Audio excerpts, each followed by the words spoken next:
Why? 2, where do you get the strength? He's been knocked out with COVID for the past 2 weeks. Which is why I should probably clarify that when I say MrBeast beat a child, I mean in revenue, in dollars. With Forbes reporting that MrBeast unseated the previous king, Ryan Toy's Review, as the highest paid YouTuber in the world. With Ryan dropping from 1st to 7th, so MrBeast wasn't the only one beating him. But you had Forbes reporting that MrBeast brought in $54 million, Jake Paul monetizing your hate against him for $45 million, followed by Markiplier, Rhett and Link, Unspeakable, and more. And according to Forbes, the top paid YouTubers earned a collective $300 million in 2021, which, yes, is a big number on its own, but notably, it's also a 40% increase from the total last year. And the other revealing thing with these numbers is that you had Forbes noting that there's an overlap between the top on YouTube and mainstream media, pointing out that MrBeast actually would have been in the top 40 of their last Celebrity 100. But you're talking about being ahead of people like Billie Eilish. And then in is this incredibly smart or incredibly fucking stupid news, let's talk about the Trusted Driver program that as of this last Saturday is being tested in a city just outside of San Antonio. And the question at the center of this program is, would you rather be pulled over for a minor traffic violation, or would you want the police officers just to text you the ticket? With Val Garcia, the CEO of the program, saying, if we minimize those interactions just for minor traffic violations, police have more time to dedicate to serious crime, like individuals driving while intoxicated that are on the road, reckless drivers, racing. But a key thing here is that all of this is voluntary. Drivers in the area actually have to sign up to be involved, otherwise they're just gonna get pulled over like normal. And of course, with this, you have Garcia really pushing for people to sign up, also adding that they can include information like whether they have autism or are deaf, so the police know before an interaction starts. With some also arguing this could be beneficial for minorities that are nervous of interactions with the police, that they could escalate, so hey, just send me the ticket. But of course, on the other side, you have a number of people saying this is incredibly stupid, and if anything, it's just a cash grab from the government. They're saying this isn't really about police officers having to deal with the heavy crime, but rather just a way to increase revenue through more tickets. And so of course, with this story, I want to know everyone's thoughts, but also especially if in the United States you're a part of a minority group that statistically has a higher chance of facing police brutality, which often stems from normal traffic stops. But also, too, to close this story, I don't think there's a world where I would ever fucking sign up for this. Like, if you're gonna inconvenience me, you are going to find me, I'm gonna make you work for it. I'm not gonna make it easier for you to make my life harder. But also, that's just one man's thinking, and that's not what this show is about, so I'd love to know yours. But from that, I want to take a second to thank the sponsor of today's show, Stamps.com/Phil. Whether you're a small office sending out invoices, an online seller shipping orders, or even a giant warehouse sending thousands of packages a day, Stamps.com is great for any size business. Personally, I love how convenient and cost-effective this is for my business. I mean, I can get all the mailing and shipping done without even leaving my home. And for more than 20 years, Stamps.com has been indispensable for over 1 million businesses.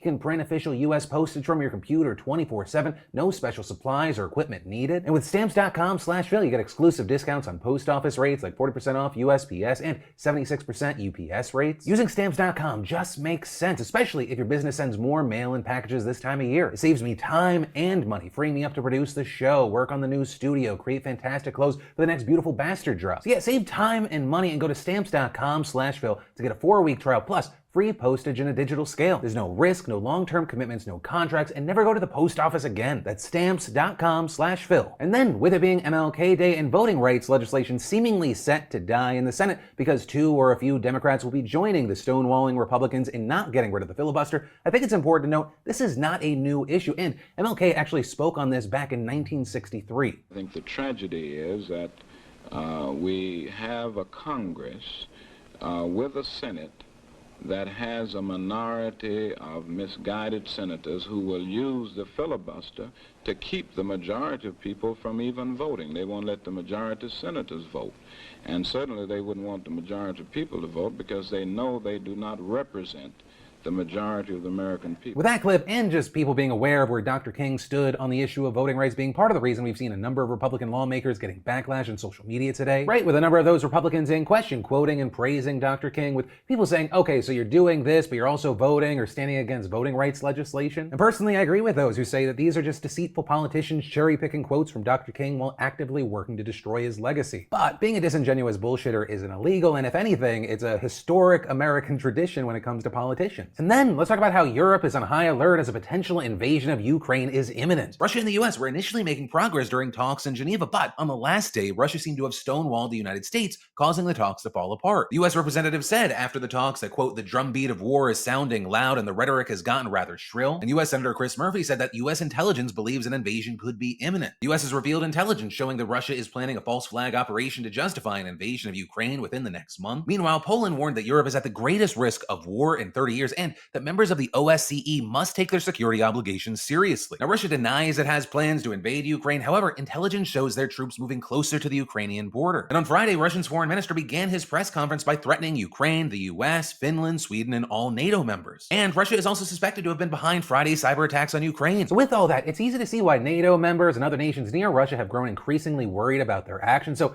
obviously we're going to keep an eye on this, and I'd love to know your thoughts on it. Because unfortunately, there's no reason to think that this thing is far from over. And then, finally today, let's talk about the hostage crisis at the Beth Israel Synagogue in Colleyville, Texas that took place over the weekend. We've got some new information today, but to start at the beginning, during the Saturday morning service, an armed man entered the congregation, taking 4 people hostage, including Rabbi Charlie Citron Walker. According to law enforcement officials, the man brandished a gun, claiming he had explosives, though no explosives were found. Also, notably because the service was being live streamed on Zoom and Facebook, audio of the hostages was broadcast for some of the ordeal. And according to people who heard the live stream, the man entered the synagogue by knocking on the glass door, pretending that he needed shelter, so Citron Walker let him in. One member of the congregation who was listening to the live stream telling reporters that the suspect kind of bounced back and forth between being apologetic and screaming hysterically, talking repeatedly about how he hated Jewish people. Others saying that he could be heard making an escalated series of threats, repeatedly saying that he would set off a bomb. At one point, while speaking to negotiators, he implied the children of the hostages would be orphaned. But finally, after hours of speaking with negotiators, police said that one hostage was released unharmed, with the Colleyville police chief also saying that at around 9 p.m., nearly 11 hours after the congregants had been taken hostage, the FBI's elite hostage rescue team breached the building and rescued the other 3 hostages. Though notably here, the hostages have disputed that account. Rabbi Citron Walker telling reporters that he threw a chair at the suspect and then escaped with the other 2 hostages, with one of the other hostages, Jeffrey Cohen, also appearing to back up that account, writing in a Facebook post, "First of all, we escaped. We weren't released or freed," with the rabbi also saying in a statement that security trainings, including some specifically intended to help synagogues and Jewish communities to develop safety plans,